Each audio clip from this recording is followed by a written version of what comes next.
La crise du quartz dans les années 70, c'était la Suisse qui a un problème avec elle-même. Et là, maintenant, c'est une industrie horlogère qui a un problème avec un peu tout le monde et avec des problèmes différents dans chaque partie du globe. Aujourd'hui, on va se poser une question essentielle, presque fondamentale pour tous ceux qui aiment la belle horlogerie. Est-ce que l'horlogerie mécanique a vraiment un avenir dans un marché où les prix ont explosé en 10 ans, où certaines marques semblent s'éloigner de leur identité et la notion même de valeur est en train de changer? Entre montée des marques indépendantes, industrialisation croissante, évolution des goûts des collectionneurs et nouveaux enjeux économiques, l'horlogerie vit peut-être l'une de ses plus grandes transitions depuis des décennies. Et pour comprendre tout ça, qui de mieux qu'Alexandre Léger, un expert que certains d'entre vous connaissent, qui analyse ces sujets au quotidien et qui a un regard lucide. Mais avant de commencer, si tu galères encore avec ta banque pro, entre les interfaces d'un autre siècle et la paperasse sans fin, c'est vite le chaos. Et pourtant, gérer ton business devrait être simple. C'est là qu'intervient Revolut Business. Et bonne nouvelle, avec mon lien en description, tu reçois 80 € offerts à l'ouverture de ton compte. Que tu sois freelance, e-commerçant, PME ou encore startup, Revolut Business te permet de tout gérer depuis une seule application, que ce soit les virements, encaissements, carte pro, gestion d'équipe et même le suivi en temps réel. C'est fluide, moderne et plus de 20 000 entreprises rejoignent Revolut Business chaque mois. Tu bosses en solo, ouvre ton compte 100% en ligne en quelques minutes avec un IBAN français et zéro paperasse. Crée tes factures personnalisées, encaisse plus vite et connecte tout ça à tes outils comptables comme Indy, Pennylane, Sage ou même d'autres. Résultat, moins d'administratifs et plus de temps pour ton activité. Tu vends en ligne, Revolut Business gère tes paiements Shopify, WooCommerce ou Magento et te permet d'encaisser aussi via lien de paiement ou même QR code. Les fonds arrivent en 24 heures et tu peux encaisser plus de 30 devises. Si tu as une équipe, tu peux créer des cartes physiques ou virtuelles, attribuer des droits personnalisés, suivre les dépenses en direct et gérer ta trésorerie mondiale en un seul clic. Tout est transparent, rapide et sécurisé. Bref, que tu sois solo ou en équipe, Revolut Business simplifie toute la gestion financière, virements, cartes, encaissements, tout est centralisé, sans stress et sans mauvaise surprise. Donc n'hésite pas à aller checker et commençons sans plus attendre avec Alexandre. L'horlogerie mécanique a-t-elle encore un avenir? Est-ce qu'elle est devenue trop chère? Et surtout, en ce moment, on a vu aussi pas mal de mouvements, de bulles peut-être. Et qui de mieux qu'Alexandre Léger pour nous donner son point de vue sur le marché actuel, aussi ce qui va se passer dans le futur et ce que l'on a pu voir peut-être ces dernières années. Merci à toi. Bonjour Clément. Ici.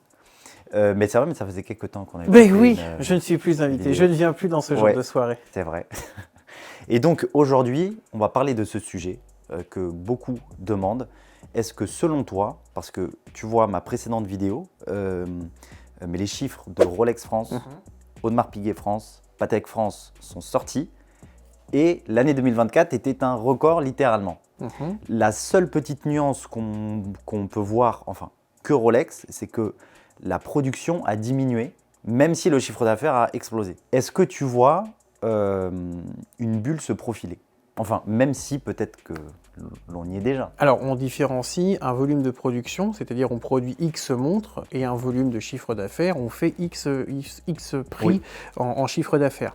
On peut faire plus de chiffre d'affaires avec moins de volume si on augmente les prix. Ce qui s'est passé un petit peu, on a fait des complications de plus en plus importantes, avec des prix de plus en plus importants, on fait des montres de plus en plus serties, diamants, saphirs ou autres, avec des matières premières qui coûtent cher, l'or a explosé depuis un an, donc forcément, il y a un marché qui aime ces montres compliquées, ces montres compliquées en métal précieux, montres compliquées en métal précieux avec des pierres, bah effectivement, en fait, on a moindre production, mais avec certaines pièces qui vont tirer vers le haut le chiffre d'affaires parce qu'elles sont, au lieu d'avoir un panier moyen, on va dire des chiffres bêtes de 50 000, on va avoir un panier moyen peut-être à 75 ou 100 000. Donc forcément, des chiffres bêtes pour que les gens comprennent, et donc forcément que tu produis moins, mais finalement tu vends plus cher, donc tu as plus de chiffre d'affaires. Donc ça, c'est une chose qu'on voit, c'est-à-dire que c'est aussi les pièces rares, les pièces en édition limitée, les collaborations, les objets sertis. Donc forcément, ça augmente vraiment le prix des montres. Et des fois, en fait, on se rend compte aussi que les gens ne peuvent plus accéder à ces objets-là. Peut-être des fois aussi une spéculation, je pense qu'on en parlera tout à l'heure. Et donc voilà, on voit une dichotomie entre production qui baisse et néanmoins chiffre d'affaires qui augmente. Et aussi le prix des montres et le prix moyen mais des pièces. Enfin, mais pour te donner une estimation, mais par rapport à l'ancienne vidéo, Audemars Piguet en 4 ans a pris plus de 70% en prix moyen, tu vois. Rolex un peu moins, Patek Philippe un peu moins. Mais c'est pour te dire que les marques ont vraiment augmenté le prix de leurs montres sans forcément augmenter la qualité. Ok, mais tu parlais mais des pièces d'or, mais des pièces en or, mais tu as aussi les pièces plus classiques en acier, en titane. Qui sont Alors, il y a aussi il y a une évolution, je pense, de la clientèle. C'est-à-dire qu'on est dans cette post-Covid, post-bulle spéculative, où on a vendu tout et n'importe quoi à n'importe qui. Je pense que nous sommes arrivés dans un marché qui est mature, ou près de 5 ans après, où les gens ont fait des erreurs. Ils ont acheté très cher, ils n'ont pas pu revendre ce qu'ils voulaient avec la plus-value qu'on leur a dit. Et finalement, ils se sont peut-être plus cultivés, ils se sont peut-être plus intéressés aux produits. Avec une capacité d'achat qui, eux aussi, peut-être a augmenté. Donc on se retrouve avec des gens qui, on leur disait, achetez cette pièce-là, ça vaut 20 000. Puis finalement, ils n'ont pas pu la revendre 2 fois le prix, etc. Et puis ils se sont intéressés à la marque, ils ont découvert des objets. Comme ils ont été premiers clients, primo-accédants en clients, la marque commence à leur ouvrir les portes des collections où normalement il faut avoir 2 ou 3 montres pour pouvoir accéder, les grandes complications et autres. Et donc finalement, on a une clientèle qui est devenue plus cultivée, avec plus de pouvoir d'achat, et donc les marques en profitent. Elles ne vont pas laisser cette manne partir ailleurs, donc elles font des pièces de plus en plus chères, parce qu'elles savent qu'elles ont un public qui est capable de mettre ce prix-là. Et toi qui es proche des ventes aux enchères, quelle tendance tu vois émerger depuis un an à peu près? Alors en fait, on voit vraiment depuis un an, 1 ou 2 ans, on a une dichotomie des les deux extrêmes sont vraiment très présents. C'est-à-dire que les pièces très rares, avec un super historique, avec pas trop de bidou dessus, etc., font des prix extraordinaires parce qu'on a pris conscience qu'on ne les retrouvera jamais, elles sont très rares, il y a des histoires qui font que des provenances, et donc ça, l'exceptionnel est très très haut, et encore plus haut que ce qu'il n'est. Il y a très intéressant, il y a quelques jours, il y a des blogueurs, il y a des gens sur Instagram qui ont dit, voyez, si vous aviez acheté telle montre en 2014 en 2024 ou en 2020 en vente publique, vous l'auriez payé 100, et aujourd'hui vous la payerez 300. Et donc on montre la même montre. Parce que par exemple Philips va faire une vente anniversaire de leurs 10 ans, ils montrent ce qu'ils ont vendu depuis 10 ans, ce qu'ils vendaient il y a 10 ans à tel prix et ce qu'ils vendent aujourd'hui. Donc on voit des fois les évolutions de 2, 3, 5, 10 ans, et là on voit une explosion dans le très très haut de gamme. Ensuite on voit que les petites montres, en fait, les gens, ils n'ont plus envie forcément de mettre 5, 7, 8, 10 000 euros dans une montre, une Xème montre, et ils se disent, tiens, je vais me faire plaisir avec un petit truc fun, et on voit énormément un regain d'intérêt pour les montres vintage, des fois des marques inconnues, entre 300 et 1000 euros, on va dire, à peu près. Parce que y a pareil, certains influenceurs montrent, certains blogueurs qui expliquent que à l'intérieur finalement ce qui compte c'est le mécanisme, et le mécanisme c'est des Valjoux, c'est des Landron, etc. Que c'est aussi de très bonne qualité. Ok, vous n'avez pas la marque très connue sur le cadran, mais vous intérieurement, le mécanisme c'est la même chose, donc vous pouvez vous faire plaisir avec, tu vois, on revoit les chronos en or des années 50, 60, ça marche très très bien, tout ce qui est plongeuse des années 70, ça marche super bien, tout ce qui ressemble de plus ou moins de loin à de l'Audemars Piguet Royal Oak ou de la Patek Philippe Nautilus, ça explose parce que les gens ne peuvent pas s'acheter ces modèles-là. Donc tu vois, on a les deux extrêmes qui se portent très bien, et il y a une espèce de ventre mou entre 3 et 20 000 par exemple, où là on voit que c'est plus compliqué parce que c'est des achats qui sont plus réfléchis, on voit qu'on ne peut plus faire de culbute, on ne peut plus faire d'investissement ou autre parce que finalement c'est un marché il y a trop d'offres maintenant, tout le monde commence à revendre en ce moment les montres, et donc on a un trou d'air réellement sur ce middle market entre 3 et 10 000 par exemple. Et donc en gros, ce que tu dis, c'est que le très haut de gamme continue de marcher et l'abordable marche de mieux en mieux, mais que Ant, c'est assez difficile. Je le vois aussi dans le marché moderne, où aussi il y a aussi l'aspect conjoncture économique avec tout ce qui vole, etc. aussi qui est pas négligeable, et je pense que quelques marques prestigieuses quand même en souffrent, ou justement, mais ça ne déclenche plus autant de Non. ventes que Et ça, c'est mondial. Ouais, C'est-à-dire en plus. qu'il y a des fois, et vous voyez des gens qui vous disent en vente aux enchères, ils viennent nous voir, etc. Ils me disent « Ah non, j'ai trop peur, même une montre en or, j'ai trop peur, une montre Oui. bling bling, j'ai trop peur de me faire agresser, etc. » machin. Et là, vous dites « Bon, ça doit être une espèce de phénomène franco-français dans des grandes villes, etc. » Non, quand tu vois à Londres que des gens ils se font taper leurs carreaux de leur voiture pour se faire voler une montre, etc., que c'est de pire en pire en Italie et autres, machin. Donc en fait, c'est pas un petit truc franco-français, c'est devenu mondialisé parce que en fait, la montre est un objet de représentation sociale, ça se voit, les gens savent très bien ce que c'est. C'est comme les gens qui sont arrachés leur collier en or dans la rue parce que l'or est pris à des prix stratosphériques. Donc en fait, les gens, ils n'ont plus envie de risquer leur vie pour 2000 balles, 5000 balles, 10 000 balles. Donc on arrive à un phénomène mondial sur certaines marques où ils n'en ont plus envie. Voilà. Et comme tu as un phénomène mondial de plus envie au même moment, tous ces mêmes objets se retrouvent sur les plateformes qu'on connaît tous, qui commencent par Chrono, qui finit par 24. Et en fait, on se retrouve avec 2, 5, 10 000 montres du même modèle. Et avant qu'on nous disait pendant le Covid, non, mais c'est très rare, machin, etc., des Submariner, je ne vais pas dire une bêtise, il y en a peut-être 10 000 sur un même modèle. Une Daytona, je sais pas, il y en a peut-être 5 ou 10 000 en même temps. Donc avant, tout le monde disait c'est hyper rare. Non, aujourd'hui, un clic, c'est juste de savoir le prix. Tu vois. Donc, effectivement, ça, les effets économiques, c'est-à-dire que aujourd'hui, dans certaines régions du monde, quand tu regardes un peu tout le monde entier, que ce soit les États-Unis, tu as vu qu'il y a eu une taxe sur l'importation sur les produits suisses. Qui fait énormément de mal. Voilà, la Chine est quand même un petit peu au ralenti, la vieille Europe, et voilà, c'est très compliqué, c'est des marchés très très très différents, et c'est même compliqué pour les marques de les analyser, et le reste du monde n'est pas aussi porteur qu'on pourrait l'imaginer. Donc c'est vraiment un phénomène global, quoi. Tu vois, c'est ce que je dis souvent. Avant, la crise du quartz dans les années 70, c'était la Suisse qui a un problème avec elle-même. Et là, maintenant, c'est une industrie horlogère qui a un problème avec un peu tout le monde et avec des problèmes différents dans chaque partie du globe. Donc tu n'as pas une solution. Tu as plein de solutions ciblées, et je vais même dire mieux, chaque marque a des solutions ciblées pour chaque marché qui n'est pas la même solution que sa voisine dans la vallée de Joux ou à Genève. Donc tu vois, c'est compliqué.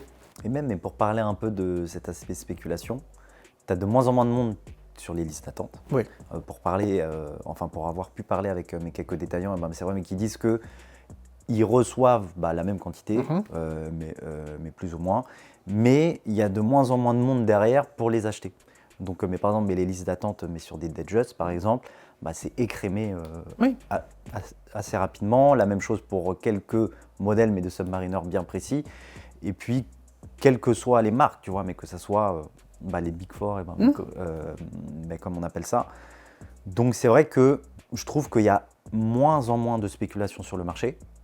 Est-ce que toi, tu observes ça? Oui, et il y a de moins en moins de spéculation. Deux, on sait très bien qu'il y a des marques qui ne vont pas bien, ou tout du moins que les modèles ne plaisent pas, parce que les marques se sont focus sur certains produits et ils tirent la corde au maximum. Ils refont des séries limitées avec des couleurs pour plaire à un marché. Et ils augmentent le prix en plus. Ils augmentent le prix alors que le mécanisme ça n'a pas changé et autres. Les écrins, c'est un truc très très drôle, les écrins. C'est-à-dire qu'avant on avait des écrins énormes en bois, laqués, magnifiques. Maintenant tu te retrouves avec des tout petits trucs en tissu, en plastique recyclé des océans parce que la montre c'est une plongeuse, etc. Donc en 3 ans ou 5 ans, on est passé du grand écran comme ça au truc de voyage comme ça, alors que le prix de la montre a vachement augmenté sans avoir de qualité supplémentaire. Donc c'est très très compliqué. Et aujourd'hui, certaines marques, tu sais très bien qu'il y a le marché gris qui est revenu en force. Oui. Et on sait très bien qu'un objet qui est affiché par exemple 5-7 000 € en boutique, allez mettons 7 000 € en boutique, on sait très bien qu'on va le trouver à 5 sans gratter très fortement.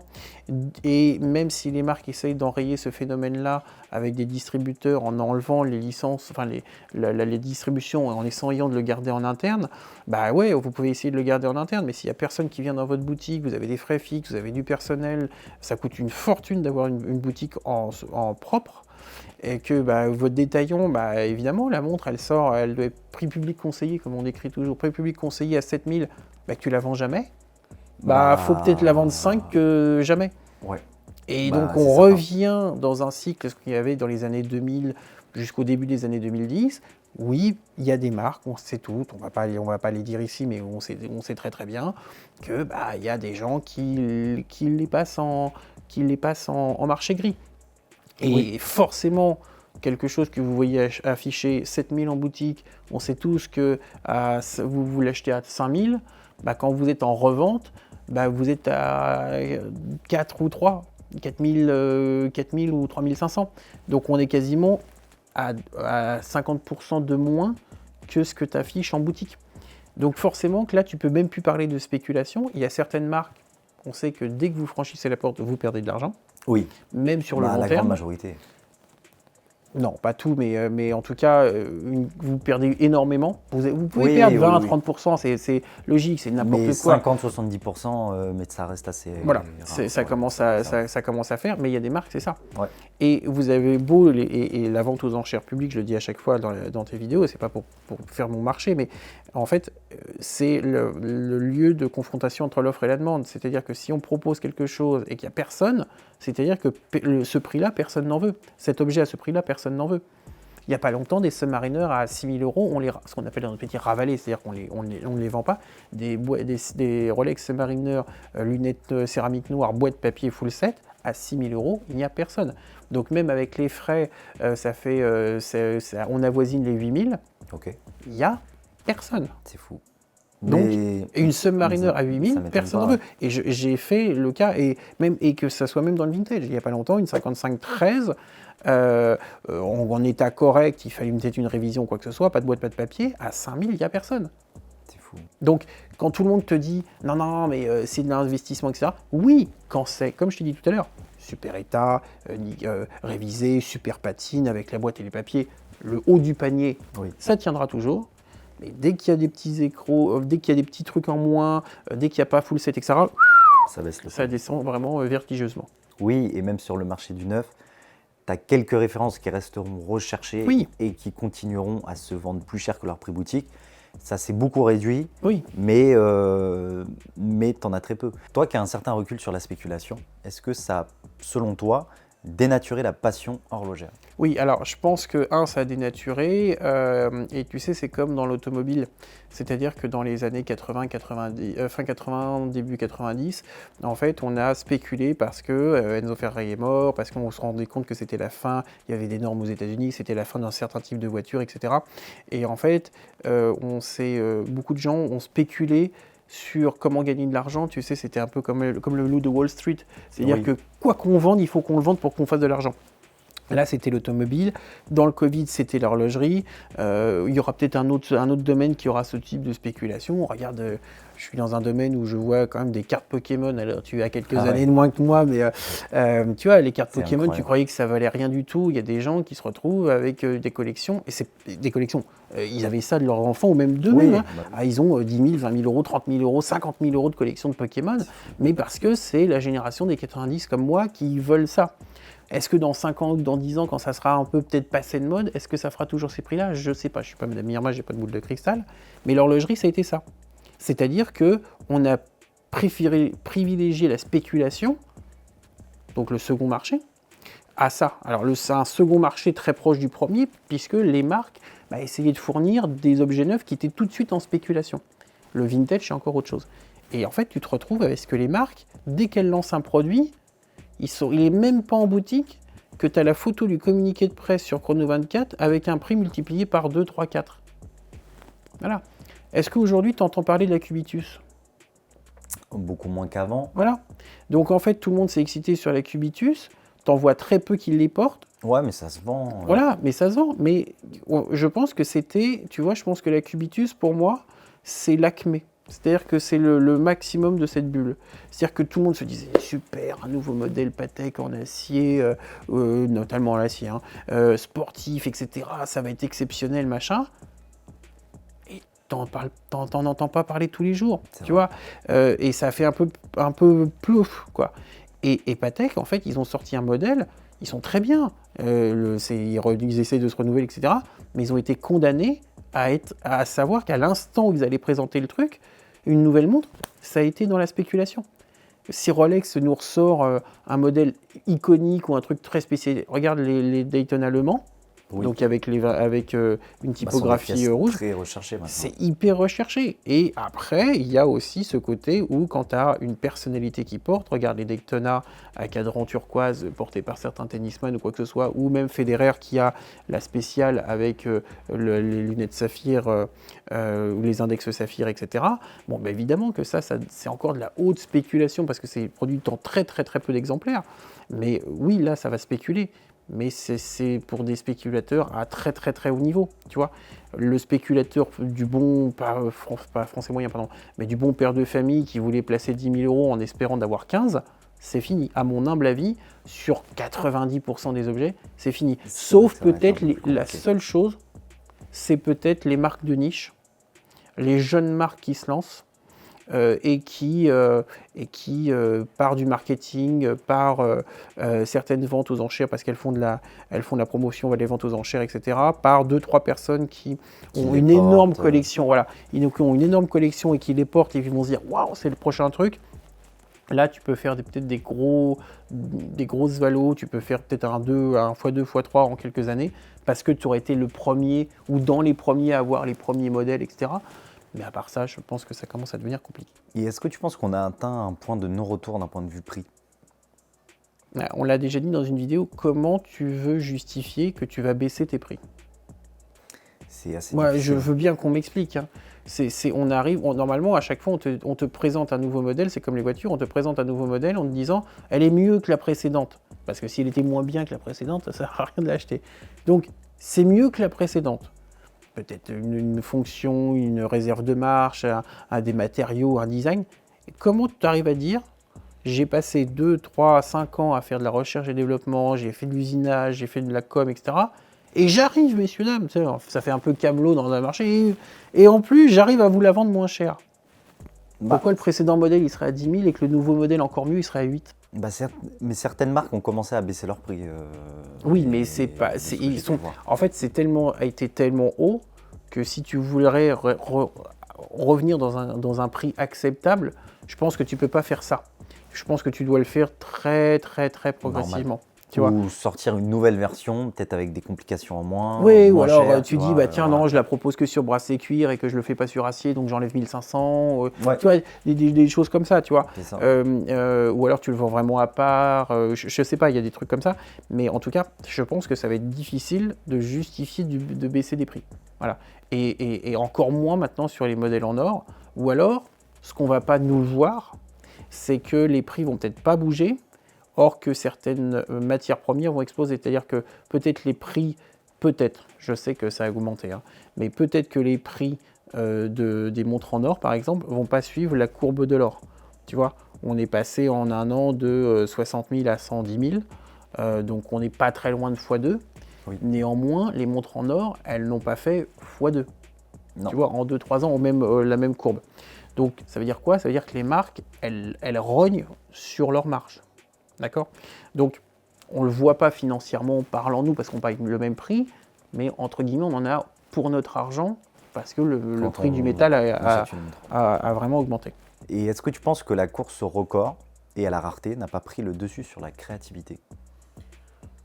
Alors, je te dis juste en intro, en fait, la question, tu peux la mettre dans les deux sens. C'est-à-dire que, est-ce que tu veux absolument faire des records et là, tu vas réfléchir pour faire de la créativité. Oui, c'est ce que font beaucoup. Parce qu'ils veulent un record en plus ou quoi que ce soit. Ou en étant créatif, tu te rends compte que tu vas refaire un record. Tu vois ? Tu dis, tiens, je mettrais bien cette fonction-là. Tiens, j'ai fait... Ah tiens, on l'a jamais fait, cette fonction-là et cette fonction-là. Ah tiens, c'est un nouveau truc, c'est un record. Tu vois ? Alors que ça, je pense que c'était l'évolution progressive de l'horlogerie, tu vois.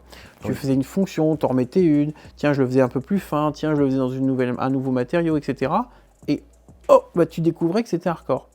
Or que maintenant, ton but principal, c'est le record, ou c'est la rareté, tu vois. Et de partir, allez, il faut qu'on fasse un truc de record, il faut qu'on fasse un truc de rareté, on va faire quelque chose. Tu vois le cheminement intellectuel, il est inversé. Et aujourd'hui, effectivement, tu as de plus en plus de séries limitées. Mais tu as deux types de séries limitées, hein, j'ai toujours dit. Une série limitée qui n'est pas numérotée, ce n'est pas une série limitée. Tu as des séries limitées, on te dit série limitée partout, c'est écrit des fois série limitée, c'est pas numéroté. Mais donc, c'est pas limité. Bah, ça veut dire quoi? Combien ils en ont produit? Ils en ont produit 500, ils en ont mis 480 au pilon? Non, ça sert à rien. Est-ce que sur les 500 qu'ils annoncent, est-ce qu'ils en ont vraiment vendu 500? Tu vois? Donc, pareil pour certains records de finesse, etc. Un record, il n'est pas fait... Enfin, c'est bizarre de dire cette phrase-là, mais un record, il n'est pas fait pour durer. Il est fait pour être battu. Tu comprends ce que je veux dire? Donc, Oui. en fait, là, on s'est réamusé à faire des... L'industrie horlogère s'est réamusée à faire des records de finesse. C'est tombé. Là, je pense qu'on arrive à un plancher, je pense qu'on arrivera... Ça va être difficile de faire encore Ça plus fin. va être compliqué à faire plus fin, mais qu'est-ce qu'on va faire maintenant? Donc, tu vois, une fois que des fois des records, on arrive à les battre, là, on va commencer à être un peu plus compliqué, de faire cette, par exemple, dans la course à la finesse, mais qu'est-ce qu'on va faire après? La course à la montre la plus légère, la montre qui résiste le plus, la montre avec le plus de complications, etc. Mais en fait, on fait tellement de records, on pousse tellement le record qu'on va arriver à ne plus pouvoir en faire. Tu vois ce que je veux dire? Ouais. Parce que techniquement, on peut pas, on peut plus. Voilà. Et bah, une fois qu'on aura fait tous les records ou tous les records seront tombés, ou tout du moins ça serait tellement difficile d'aller chercher un nouveau record, bah, qu'est-ce qui va rester? On parlait de records, mais est-ce que pour toi, certaines marques ont perdu leur âme? Selon toi? Elles se sont fourvoyées.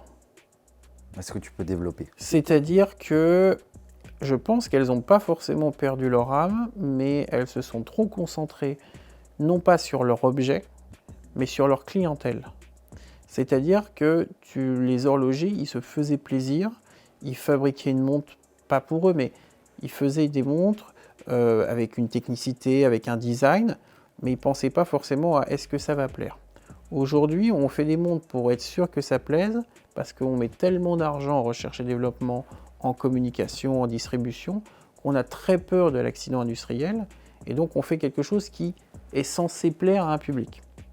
Et on voit depuis 2 ans majoritairement des montres ou des marques qui essayent de plaire à leur public, mais ça ne marche pas. Parce qu'elles ne connaissent les marques connaissent de moins en moins leur public. Et quand tu vois des gammes entières qui sont refaites et qui ne marchent pas, ça veut dire que les marques, elles se sont trompées. Et donc quand tu te fourvoies, une marque, elle se fourvoie comme ça, c'est très compliqué. Vous allez comprendre ce que je vais vous dire, je donne plus de marque, vous le savez.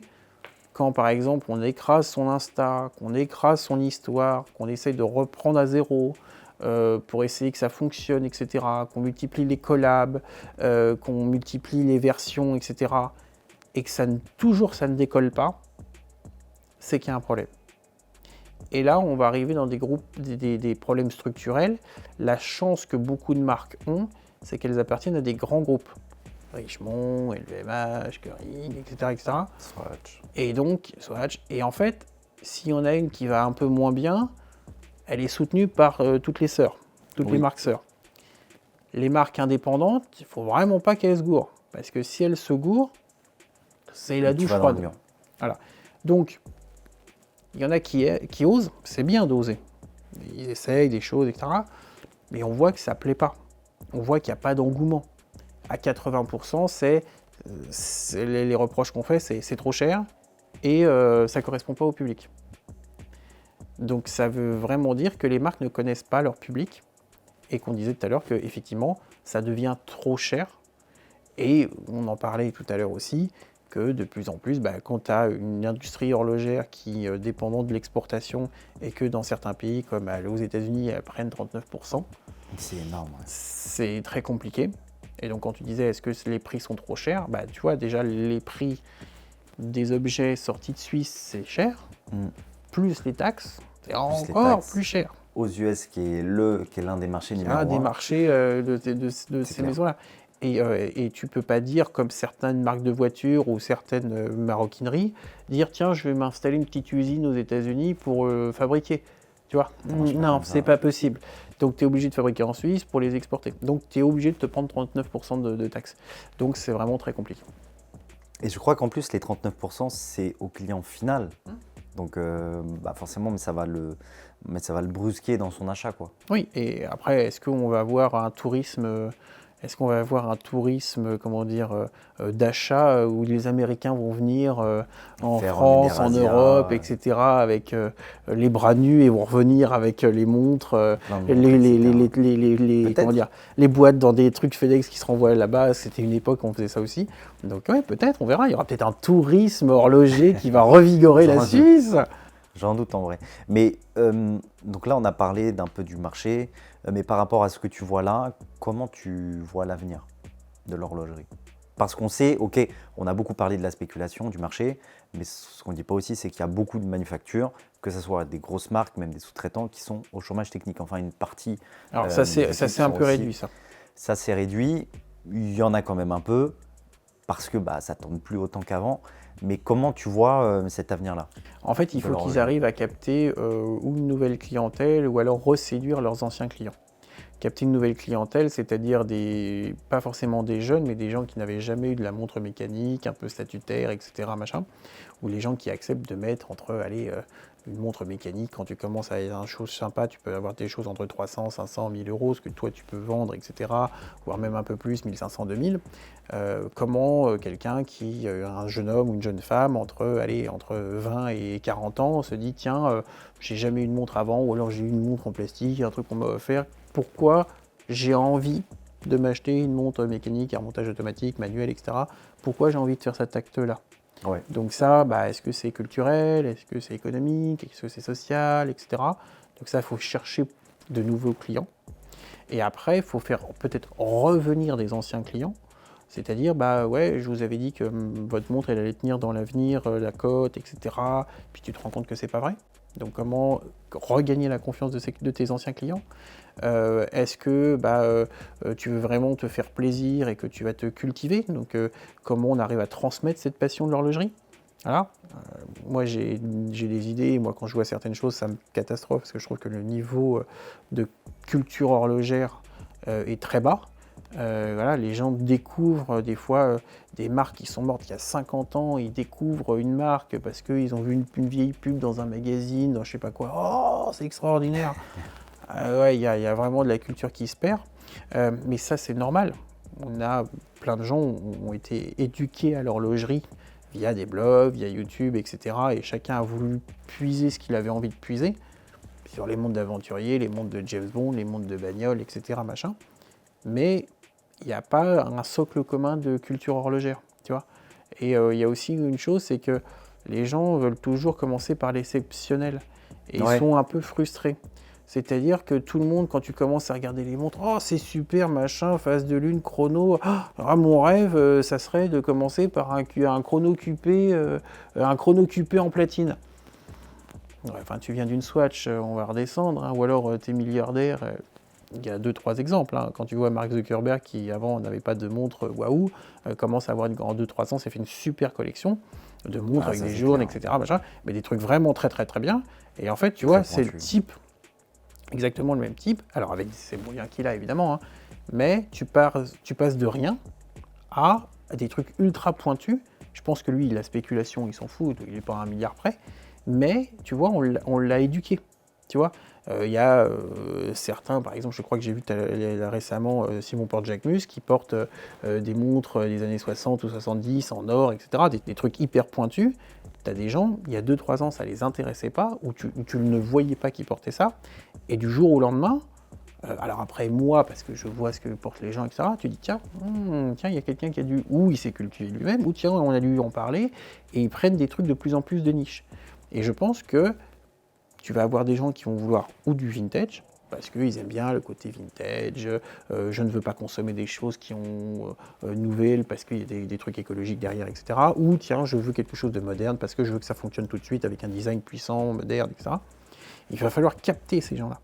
Et en fait, je pense que la communication des marques, elle n'est pas bonne. Je pense qu'il y a aussi une remise en question de à qui on s'adresse dans l'horlogerie de la part des marques. Ça va évoluer. Ouais, et Je j'espère que ça va évoluer. En tout cas, merci pour tes Mais je explications t'en prie. et pour avoir mis en lumière ce sujet. D'ailleurs, dites-nous dans les commentaires ce que vous pensez de l'avenir de l'horlogerie et même actuellement. Dites-nous tout ça en commentaire et c'est avec plaisir que je prendrai le temps d'y répondre. Si vous n'avez pas vu la vidéo sur comment sont fabriqués les rubis que l'on retrouve dans nos montres, cliquez sur les vidéos qui s'affichent et on vous dit à la prochaine. À bientôt.